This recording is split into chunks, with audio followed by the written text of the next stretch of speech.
In your packet, let's go through programming Intro 2 together.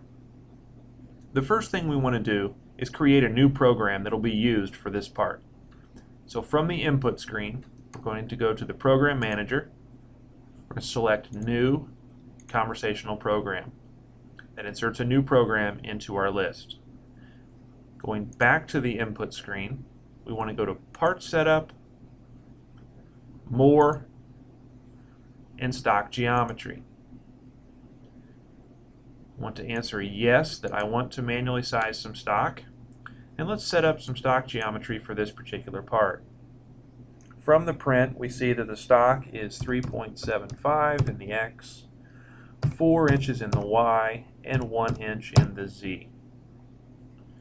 Let's go back to our input screen, select Tool Review and Tool Setup, and let's create a tool from the tool list for this part. It says we're going to use a 3/4 inch center cutting end mill. We want to enter a tool number. Let's start with Tool 2. We want to pull down to select our type. Here's end mill. The diameter is 3/4 or 750. Tool calibrated length we will leave blank for now. That would be set when we touch the tools off at the machine. I do want to set a coolant condition,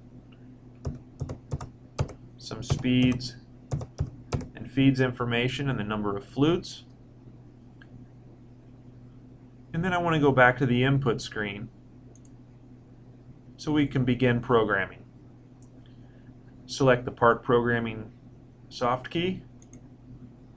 We're going to be milling a circle feature, so I select milling and the circle soft key from that menu.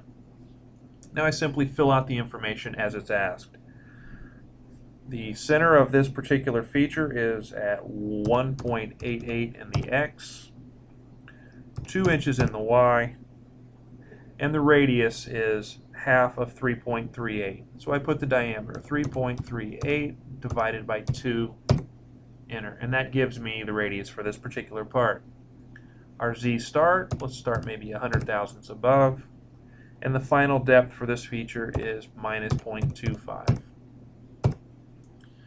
Now, I can either type in the tool number if I know it for the tool, or I can select the Select Tool from List soft key, highlight the tool that I want to use for this particular feature, select Tool,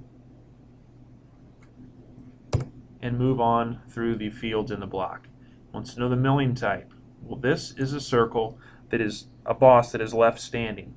So I want to mill on the outside of this circle, so I simply select outside.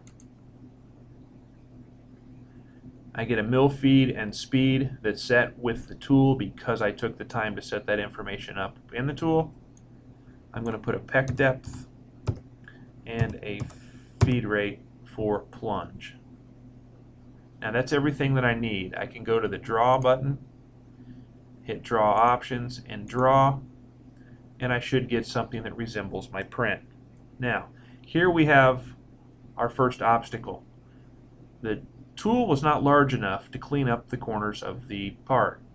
I have two things I can do. I can program another feature, in this case another circle a little bit larger than the one that I have created, or I could use a larger tool. Later on, we're going to learn some other ways to combat this, but one acceptable way using mill circle, which what we've already learned, is a very good way to combat this. Let's go to the review screen.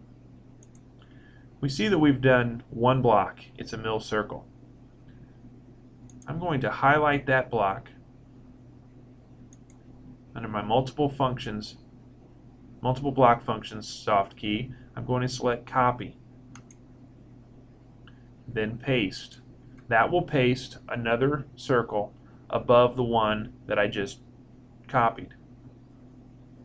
I can simply now go into the circle by highlighting it and hitting enter, and I'm going to change the radius to something larger, 2.25 perhaps. I'll redraw the part, and that in fact did clean up the corners. Therefore, I have a successful completion of my program.